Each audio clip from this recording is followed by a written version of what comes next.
Radhe Radhe, good morning, নমস্কার। কেমন আছো বন্ধুরা? আশা করছি সবাই ভালো আছো, সুস্থ আছো। আমরাও খুব ভালো আছি। তোমাদের সকলকে জানাচ্ছি নতুন আরেকটি ব্লগে অনেক অনেক স্বাগত। আজকে হলো সানডে আর এখন সকাল 8টার উপরেই বেজে গেছে। তো যাই হোক, এখন থেকে ব্লগটা স্টার্ট করলাম। আর আজকে ওরা এখনও ঘুমোচ্ছে, ওদেরকেও তুলে দেবো। ওদেরকে 8:30 পৌনে 9টার মধ্যে তুলে দেবো, তার কারণ ওদের ম্যাম পড়াতে আসবে 11টার সময়। তো আজকে হলো সানডে আর এখন মোটামুটি 8:15 উপরেই বাজে। তো এখন আমি যাচ্ছি আর কি, ওই ঠাকুরের একটুখানি ধূপ দ্বীপ দেখাবো ঠাকুরকে, তারপরে রান্নাঘরে এসে ব্রেকফাস্ট বানাবো। আর ঘরের কাজ আমার সব হয়নি, কিছুটা বাকি আছে, কারণ কাজ সেরকম কমপ্লিট করতে পারিনি। স্নানটা তাড়াহুড়ো করে নিয়েছি, সূর্যদেবকে জল দেবো করে, 8টার মধ্যে যেহেতু জলটা দেওয়া উচিত সেই জন্য। আর শ্যাম্পু করেছি আজকে, কালকে হেনা দিয়েছিলাম। কদিন আর কি সেরকমভাবে ব্লগ বানাইনি বলতে গেলে, তোমাদেরকে কয়েকটা শর্ট ভিডিও দিয়েছি মাঝে মধ্যে। আজকে আবার একটা ব্লগ বানাচ্ছি। তবে ঠিক আছে বন্ধুরা, তো চলো দেখতে থাকো। আশা করছি তোমাদের আজকের ভিডিওটা ভালো লাগবে। আর এখন থেকে ব্লগটা স্টার্ট করলাম, যতটা পারবো সারাদিনে টুকটাক তোমাদের সাথে শেয়ার করছি। তো চলো দেখতে থাকো।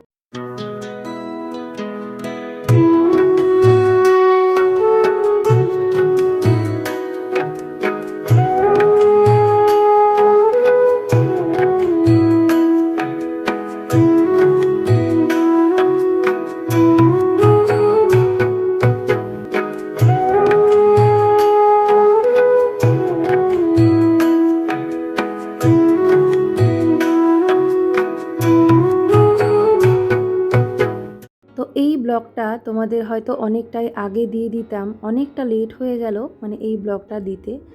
আর তার পেছনেও অনেক কারণ আছে। তো এক নম্বর তো প্রচণ্ড গরমে শরীরটা হঠাৎ এতটাই খারাপ হয়ে যায়, কোনো কাজই ঠিকমতো করতে পারছিলাম না। তার সাথে আমাদের বাড়িতে আর কি ওয়াইফাই কানেকশানের একটু ডিস্টারবেন্স চলছিল 2-3 দিন ধরে। তো সেই কারণেই আর কি ভিডিও দিতে পারিনি, আর লাস্টে হয়তো তোমাদের অনেক কমেন্টের রিপ্লাইও দিতে পারছিলাম না।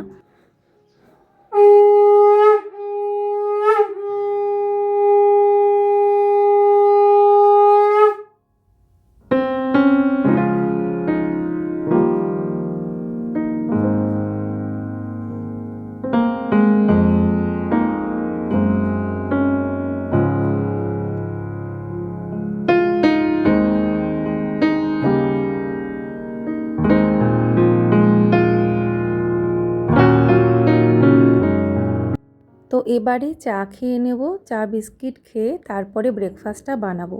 ব্রেকফাস্টের জন্য মানে যা বানাবো তার কিছু প্রিপারেশান নিয়ে রেখেছি। যেমন আলু সেদ্ধ করে নিয়েছি আর আটা মেখে নিয়েছি। আজকে একটু আলুর পরোটা করব। তো আলুগুলোকে খোসা শুদ্ধই আর কি সেদ্ধ করেছিলাম। আর দেখবে যে আলু খোসা সমেত সেদ্ধ করলে সেই আলুর কিন্তু একটা আলাদাই টেস্ট পাওয়া যায়, সেটা আলু ভাতে মাখা হোক বা এমনি কোনো কিছুই রান্না করা হোক। তো যাই হোক, আমি খোসা শুদ্ধ আলু একটু বেশি করে সেদ্ধ করে নিয়েছি। এবারে খোসা ছাড়িয়ে নিলাম, নিয়ে এর মধ্যে এবার ভাজা মশলা দিয়ে আলু সেদ্ধটাকে বেশ ভালো করে মেখে নেব স্টাফিংয়ের জন্য। আর আজকের মশলাটা একটু অন্যরকম করে করব। যেরকম আমি কিন্তু কড়াইয়ের মধ্যে তেল দিয়ে মশলা দিয়ে তারপরে আলু সেদ্ধ দিয়ে নাড়াচাড়া করে নিই, কিন্তু আজকে অন্যরকম করে বানাচ্ছি। তো ওদের স্কুলে টিফিনে যখন আমি মানে আলুর পরোটা করে দিই, তখন কিন্তু মাঝে মধ্যে আমি এইভাবেই বানিয়ে নিই। তো শুকনো মানে তাওয়ার মধ্যে দিয়ে দিলাম ধনে গুঁড়ো, জিরের গুঁড়ো, সামান্য একটু লঙ্কার গুঁড়ো, লবণ। তো এটাকে একটুখানি নাড়িয়ে চাড়িয়ে ভাজা ভাজা করে নেব। তারপরে এই গুঁড়োটা দিয়ে আমি আলু সেদ্ধটা মাখবো। তো একটা লঙ্কা জাস্ট কুচনো দিয়েছি, এটা অপশনাল, কারণ বাচ্চাদের ক্ষেত্রে লঙ্কাটা মুখে পড়লে অসুবিধে। আর যেই লঙ্কার গুঁড়োটা আমি ব্যবহার করেছি ওটা কিন্তু কাশ্মীরি লঙ্কার গুঁড়ো, ওটাতে কিন্তু কোনো ঝাল হবে না। ওটা শুধুমাত্র আমি তরকারিতে দিই কালারের জন্য। তো এখন এই যে স্টাফিংগুলো দিয়ে পরোটার ডোগুলো রেডি করছি। তো আমি চামচটা ব্যবহার করছি, এখানে হাতটা আর কি লাগালাম না। তো আলু সেদ্ধটার মধ্যে তো মশলা আলুটা এবারে এরকম ডোয়ের মধ্যে দিয়ে মুখটা বন্ধ করে জাস্ট একটুখানি গোল করে নেব। আর আলুর পরোটা না যখন বেলার সময় একটুখানি হাত দিয়ে ছড়িয়ে নিতে হয়, তাহলে কি হয় মানে কোনো রকম ফাটার চান্স থাকে না। অনেক ক্ষেত্রে দেখবে যতই ভালোভাবে আমরা বানাই না কেন, কিছু ক্ষেত্রে কিন্তু বেলার সময় হয়তো ফেটে গেল। তো সেটা আমি বলবো মানে খানিকটা হাত দিয়ে ছড়িয়ে নিয়ে, অনেকটাই কিন্তু হাত দিয়ে মানে চেপে চেপে দিলে ছড়ানো হয়ে যায়। তারপরে হালকা একটু ময়দার গুঁড়ো বা আটার গুঁড়ো দিয়ে বেলে নিলেই যথেষ্ট, আর কোনো অসুবিধে হয় না। তো বেশ বেশি করে একটু আলুর স্টাফিংটা দিচ্ছি, আলুর পরোটা বলে কথা। আর আলুর পরোটাতে যতটা বেশি করে আলু মশলাটা দেওয়া যাবে ততটাই কিন্তু ভালো লাগে। আর আলুর পরোটা ঘিতেও ভাজা যায়, বাটার দিয়েও বানানো যায়।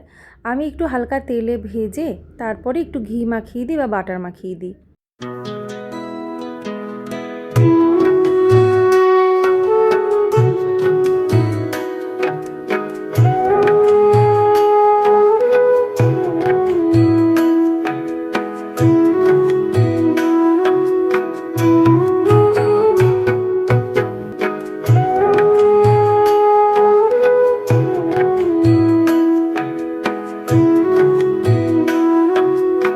তো তেল দিয়ে পরোটাগুলোকে ভেজে নিয়ে আমি হালকা করে একটু ঘি মাখিয়ে দিয়েছিলাম। আর আলুর পরোটা একটা করেই যথেষ্ট, যেহেতু এটা একটু হেভি হয় সেজন্য এটা একটাই যথেষ্ট ব্রেকফাস্টের জন্য। তো এবারে আমি ওদেরকে খেতে দিয়ে দেবো, প্লাস আমিও খেয়ে নেব। আর দই দিয়ে আলুর পরোটাটা আমাদের বাড়িতে বেশি খাওয়া হয়, আর আলুর পরোটা কিন্তু দই দিয়েই বেশি ভালো লাগে সসের থেকে। তো এখন এমনিতেই তো গরমকাল, তো ওদেরকে দিয়েছি, ওরা খেয়েছে। তারপরে ওদের ম্যাম যখন পড়াতে এসেছে এইভাবে ওকেও দিলাম খেতে, ওদের ম্যামকে খেতে দিয়েছিলাম। ওই পরোটাগুলোকে সাইজ করে দিয়েছি। আর দুটো পরোটা না এক্সট্রা হয়েছিল, সেটা আমি না সাইজ করে এরকম কাচের পাত্রে করে এখন আমি ফ্রিজে রেখে দেবো। ভাবলাম যে সন্ধ্যাবেলা একটু গরম করে দিলে ওরা খেতে পারবে, সন্ধ্যাবেলা স্ন্যাক্সটা হয়ে যাবে, তো সেই কারণেই রেখে দিলাম। আর ওরা যেগুলো ভালোবাসে সেগুলো আমি সবসময় মানে ফুলফিল করার চেষ্টা করি আর কি। ওরা তো খুব খুশি হয়ে গেছিলো সন্ধ্যাবেলায়, ওরা জানতো না, যখন ওদেরকে বললাম আলুর পরোটা আছে তো খুব খুশি হয়েছিল। তো এখানে ফ্রিজটা আজকে একটু পরিষ্কার করেছিলাম, পুরোটা পারিনি, যতটা আর কি করে নেওয়া দরকার ছিল তো ততটা করে নিয়েছি। এই সমস্ত শেলফগুলোর উপরে জল জমে গেছিলো, তো টেম্পারেচারটা ঠিকঠাক ছিল না, সেটা ঠিক করেছি, ক্লিন করেছি। এখন যা যা ফ্রিজে রাখার ছিল, দই, মিষ্টি, ছাতুটা আমি ফ্রিজেই রাখি, আর দইয়ের প্যাকেট এক্সট্রা আনাই থাকে। আর মানে পরোটাটাও রেখে দিলাম, গরমকাল তো এখন খাবার দাবার বাইরে রাখতে গেলে অসুবিধে আছে। তো এই যে এই একটা রেসিপি তোমাদের সাথে শেয়ার করব শর্ট ভিডিওতে, অবশ্যই দেখে নেবে, পটলের, অবশ্য করেই দেখে নিও। তো আমি জাস্ট এই ব্লগে আর শেয়ার করলাম না। এদিকে ডাল হয়ে গেছে, সেদ্ধ করে নিয়েছি টমেটো দিয়ে, এইভাবে জাস্ট এটাকে ভালো করে মিক্স করে নিয়ে ফোড়নটা দেব। আর এই যে ভেন্ডি ভাজা, এই আজকে রান্না হয়েছে। রান্নার পরে জাস্ট এই লাঞ্চ থালিটা তোমাদের সাথে শেয়ার করছি। বেড়ে নিয়েছি সুন্দর করে গুছিয়ে, ভাত রয়েছে, ডাল টমেটো দিয়ে, আর রয়েছে পটল আলুর ডালনা, মানে পটল ভাপা আর কি, তার সাথে ভেন্ডি ভাজা, আলু ভাজা গোল গোল করে, এই ছিল লাঞ্চ মেনু, সাথে দই ছিল। আর তারপরে যেহেতু অক্ষয় তৃতীয়া, তো অক্ষয় তৃতীয়ার কিছু প্যাকেট, ব্যাগ, অনেক কিছু আর কি এসেছে বাড়িতে, নিয়ে এসেছে তোমাদের দাদা বাড়ি আসার সময়। তো ভাবলাম তোমাদের সাথে একটুখানি শেয়ার করি, অলরেডি একটা শর্ট ভিডিও দিয়েছি। তো খুব ভালো লাগে আমার আসলে, মানে ছোটোবেলা থেকে এই জিনিসটা মানে এত পছন্দ করতাম। পয়লা বৈশাখের দিন মিষ্টি প্রচুর প্যাকেট আসতো, কারণ আমার দাদুর বিজনেস ছিল, তো দাদু যখন মার্কেটে যেত মানে ব্যাগ ভর্তি ভর্তি শুধু প্যাকেট আর প্যাকেট, মানে দুদিন ধরেও খেয়ে শেষ হতো না, এত আসতো।